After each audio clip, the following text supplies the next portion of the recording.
Good morning children. Welcome to today's video session of Standard 8, Unit 8, Map Reading.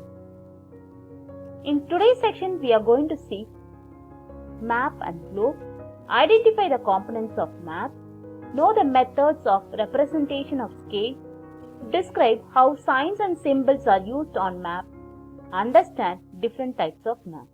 Shall we move on to the lesson? Unit 8, Map Reading. Maps help geographer compare places and relate people's activity to the location where they live in. Cartographers use various methods to make maps as precise as possible. They design maps in a way that people throughout the world. What is a map? A map is a visual representation of the entire or a part of an area, typically represented on a flat surface. Map reading. Map reading is an act of interpreting or understanding the geographic information portrayed on a map. By map reading, the reader should be able to develop a mental map of the real world information by processing the symbolized information shown on map. Difference between a map and a globe. Map is different from the globe. Map gives a two-dimensional representation of certain regions or the entire world, while a globe gives a three-dimensional representation of the entire world, and it is a miniature form of the earth, that is, model of the earth. The study and practice of many facts of map and map making is called cartography. It can be described as art and science of map making. Components of a map. The basic components of a map are the title, scale, legend or key, direction, source, map projection and locational information, conventional sign and symbols. Title. Title tells about the content of the map and is placed mostly at the top corner or at the bottom of the map. Scale. The scale is the ratio between the actual distance on the ground and the distance shown on the map. For this purpose, maps are drawn to scale. Each map has its own scale, which is indicated on the map.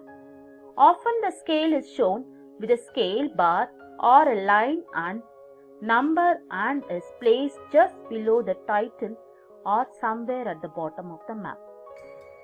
To show large areas like continents or countries, small-scale maps are used. Small-scale maps can show only major features, omitting the minor ones due to lack of space. For example, physical map of the world will show us only the major physical features in the world. It represents more area of the earth but gives us less information. To show a small area like a taluk or district, large-scale maps are used. The large-scale map portrays the information in detail than the small-scale map. Scales on map can be represented in three different ways. They are statement and verbal scale, representative fractions or ratio scale, graphical or bar scale.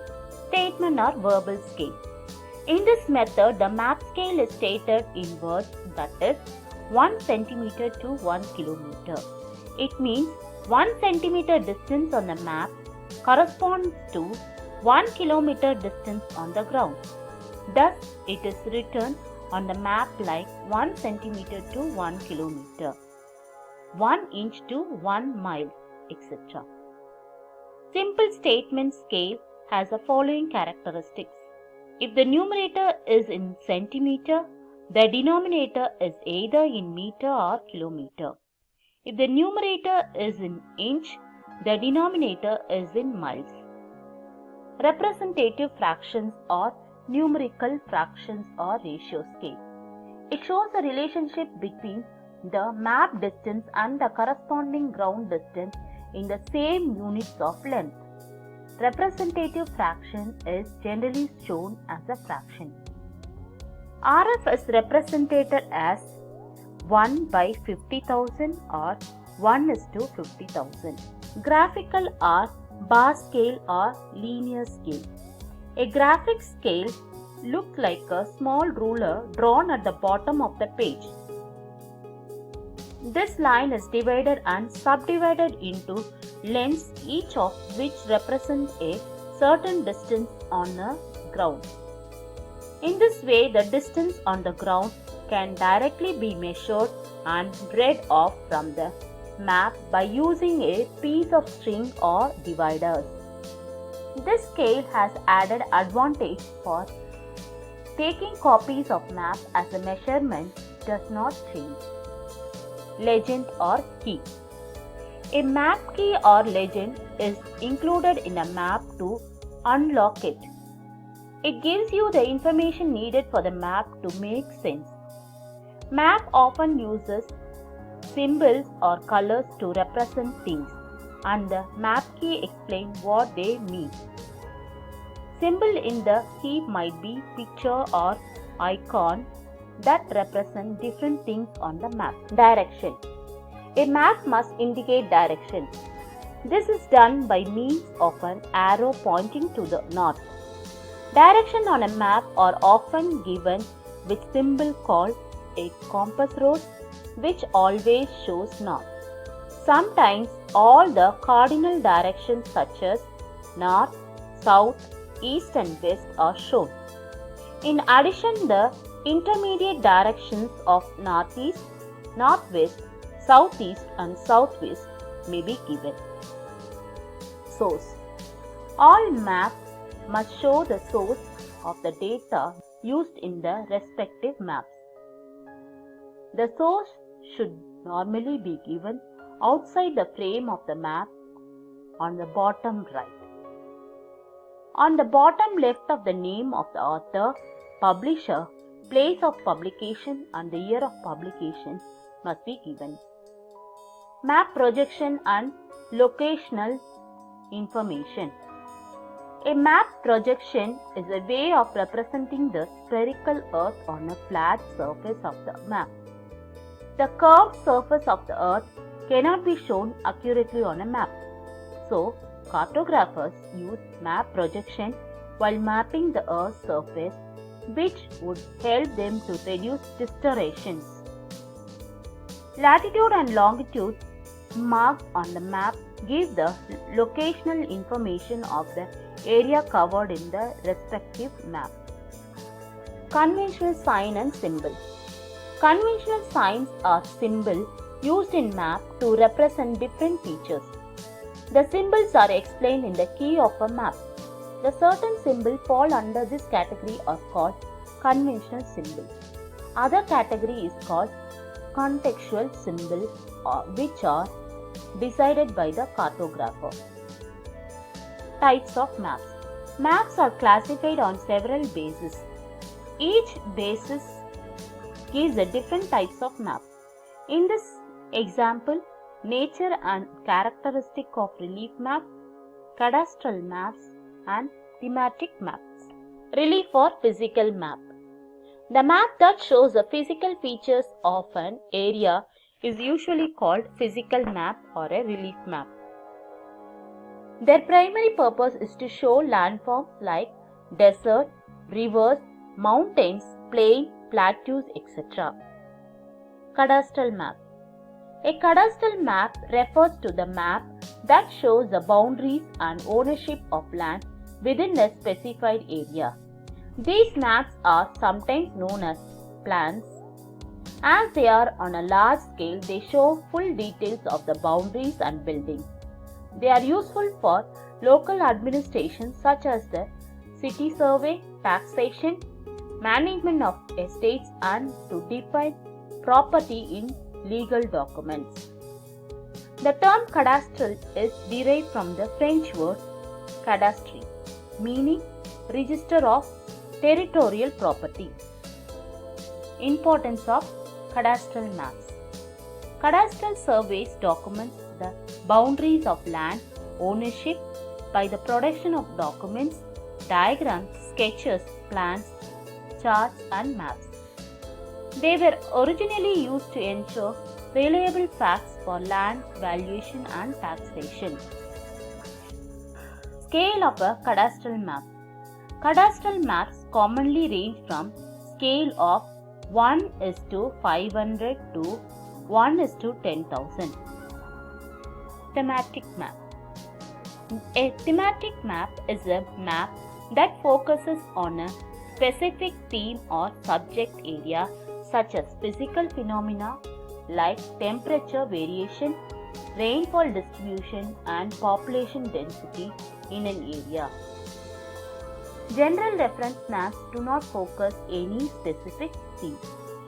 Kinds of thematic maps. Thematic maps are classified into quantitative and qualitative thematic maps. Qualitative maps is in the form of quality and express the presence or absence of the subject on a map. Like the kind of vegetation present or occupying a region, map showing the distribution of soil types is a qualitative map. Quantitative map express the information of numerical values like elevation in meters, temperature in degrees Celsius, etc. Choropleth map, isopleth map, and dot density map are the common types of quantitative choropleth map. Choropleth mapping. A choropleth map is a thematic map in which areas are shaded or patterned in proportions to a measurement of the statistical variable being displayed on the map, such as population density or per capita income. Isoline map. Isoline are lines drawn to link different places that share a common value. The prefix iso is a Greek word meaning equal. So, an isoline is a line joining equal points. Isobars showing the distribution of atmospheric pressure and the isotherms showing the distribution of temperature are the example of isoline map. Dot density map. A dot density map is a type of thematic map that uses dots on the map to show the values of one or more numeric data fields. Each dot on the dot density map represents some amount of data. In a dot density map, areas which may dots indicate high concentration of values for the chosen field and fewer dots indicate lower concentrations. Uses of map. To find the location of an object and places. To find the transportation routes. Maps showing strategic location are useful for military. Serve as tourist guide. To find the spatial distribution of different phenomena. Display weather conditions. Highly helpful in learning geography and represent the real world on a small scale. Let's move on to recap and evaluation part.